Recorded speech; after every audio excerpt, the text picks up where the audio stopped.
আসসালামু আলাইকুম। একটা ডিম আর 1 কাপ দুধ দিয়ে মাত্র 10 মিনিটেই তৈরি ক্যারামেল পুডিংয়ের একটা সহজ রেসিপি আপনাদের সাথে শেয়ার করব। অনেকেই অভিযোগ করেন পুডিং বানালে নাকি ঠিকমতো জমে না, আবার জমলেও সেটা ছিদ্র হয়ে যায়। তাছাড়া ক্যারামেল তৈরিতেও নানা ধরনের সমস্যা হয়। তাই আজকে আমি এ সকল খুঁটিনাটি সব সমস্যার সমাধান এই ভিডিওতে শেয়ার করার চেষ্টা করেছি। আশা করি আপনাদের কাজে আসবে। চলুন তাহলে শুরু করি। পুডিং তৈরির জন্য প্রথমে আমি ক্যারামেলটা বানিয়ে নিব। তার জন্য হাঁড়িতে দিয়ে দিলাম 1/4 কাপ চিনি। চামচ দিয়ে মাপলে এখানে 4 টেবিল চামচ হবে। এবার আমি চুলাটা মাঝারি আঁচে জ্বালিয়ে অপেক্ষা করব চিনি গলে কিছুটা লালচে হওয়া পর্যন্ত। আর এই সময়ের মধ্যে চিনি নেড়ে দিতে হবে না। যখন দেখবেন চিনি গলে এরকম লালচে কালার হতে শুরু করেছে, তখন নেড়ে মিশিয়ে দিবেন। তাহলে সব দিকের চিনি গলে সমানভাবে কালার হবে। পুডিং তৈরির ক্ষেত্রে অবশ্যই খেয়াল রাখতে হবে যাতে ক্যারামেলটা অতিরিক্ত কালার হয়ে পুড়ে না যায়। যদি ক্যারামেলটা পুড়ে যায় তাহলে খেতে তিতা লাগবে। যখন দেখবেন পছন্দ মতো সুন্দর লালচে কালার চলে এসেছে, তখনই সাথে সাথেই চুলা থেকে নামিয়ে যে পাত্রে পুডিংটা বসাবেন সেটাতেই ঢেলে নেবেন। দেখতেই পাচ্ছেন আমার ক্যারামেলটা সুন্দর কালার চলে এসেছে। আমি পুডিংটা যে পাত্রে বসাবো সেটাতেই ক্যারামেলটুকু ঢেলে নিচ্ছি। তারপর এই বাটিটাকে ঘুরিয়ে সব দিকে ছড়িয়ে নিয়েছি। চুলা থেকে ক্যারামেলটা নামিয়ে সাথে সাথেই এই কাজটা করে নিতে হবে। এবার এই বাটিটাকে আমি এভাবেই রেখে দিব ক্যারামেল পুরোপুরি সেট হওয়া পর্যন্ত। তো এই ফাঁকে পুডিংয়ের জন্য ডিম দুধের মিশ্রণটা রেডি করে নিব। তার জন্য বাটিতে নিয়ে নিচ্ছি নর্মাল তাপমাত্রার একটা ডিম। ডিম যদি ফ্রিজে থাকে তাহলে আগে থেকেই বের করে নর্মাল করে নেবেন। এবার এতে 1/4 কাপ দিয়ে দিলাম চিনি। চাইলে আপনাদের স্বাদ মতোও দিতে পারেন। এখন ডিম আর চিনি ভালোভাবে ফেটিয়ে নিতে হবে। যতক্ষণ না চিনি পুরোপুরি গলে যায় ততক্ষণ এভাবেই মিশিয়ে নেবেন। আমার এটা মিশানো হয়ে গেছে। চিনিটুকু পুরোপুরি গলে গেছে। এ পর্যায়ে এতে দিয়ে দিব 1 কাপ তরল দুধ। আমি এখানে 2 কাপ দুধ আগে থেকেই জাল দিয়ে 1 কাপ করে নিয়েছি। আর এই দুধটা এখন নর্মাল তাপমাত্রায় আছে। দুধটুকু দিয়ে আবারও ভালোভাবে মিশিয়ে নিয়েছি। ডিমের গন্ধ দূর করার জন্য আপনারা এখানে ভ্যানিলা এসেন্স বা এলাচের গুঁড়া দিতে পারেন। আমি দুধ জাল করার সময়ই এলাচের গুঁড়া দিয়েছিলাম।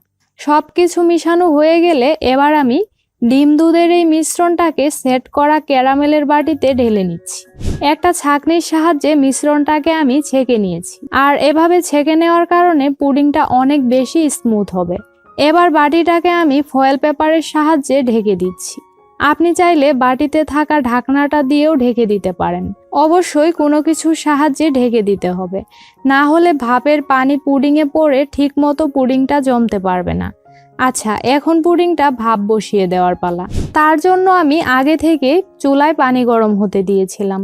এবার এই পানির উপরে একটা সুতির কাপড় দিয়ে তার উপরে বাটিটা বসিয়ে দিচ্ছি। এতে করে পানির ভাপে বাটিটা সরে যাবে না, ঠিকমতো এক জায়গায় বসে থাকবে। কাপড়ের বদলে এখানে স্ট্যান্ড বসিয়েও পুডিংটা ভাপ দিতে পারেন। আর দেখতেই পাচ্ছেন পানিটুকু পুডিংয়ের বাটির 3 ভাগের 1 ভাগ দিয়েছি। অর্থাৎ পুডিংয়ের বাটির 1 ভাগ যাতে পানির নিচে ডুবে থাকে আর বাকি 2 ভাগ যাতে খালি থাকে। এই পানির পরিমাণটা অবশ্যই ঠিক রাখতে হবে। এতে করে পুডিং ভাপ হওয়ার সময় পানিটা ফুটে পুডিংয়ে ঢুকে যাবে না। আচ্ছা, এখন আমি ঢাকনা দিয়ে ঢেকে দিচ্ছি। আর ঢাকনার ছিদ্রটাও বন্ধ করে দিয়েছি। পানিটুকু যেহেতু আগে থেকেই গরম করা ছিল, তাই আমি চুলার আঁচ একদম লো হিটে রেখে 10 মিনিটের মতো ভাপে রেখে দিচ্ছি। এই 10 মিনিটের মধ্যে চুলার আঁচ বাড়ানো যাবে না। অবশ্যই খেয়াল রাখবেন, পুডিং তৈরির ক্ষেত্রে আপনি যদি চুলার তাপ বাড়িয়ে পুডিংটা ভাপে বসান তাহলে পাত্রের সাথে দ্রুত লেগে সাইডের পুডিংগুলো ছিদ্র হয়ে যাবে। তাই একদম লো হিটে রেখে আপনাকে পুডিংটা সেট করতে হবে। আমি ঠিক 10 মিনিট পর ঢাকনাটা খুলে নিয়েছি। তারপর একটা কাঠি দিয়ে চেক করে নিচ্ছি। কাঠিটা একদম পরিষ্কার এসেছে, তার মানেই পুডিংটা হয়ে গেছে। এ পর্যায়ে যদি কাঠিটা ক্লিন না আসতো তাহলে আমি ঢেকে আরও কিছুক্ষণ জাল করে নিতাম। যেহেতু আমার পুডিংটা হয়ে গেছে, তাই আমি চুলা থেকে নামিয়ে পুরোপুরি ঠান্ডা করে তারপর 1 ঘন্টার জন্য ফ্রিজে নর্মালে রেখে দিয়েছিলাম।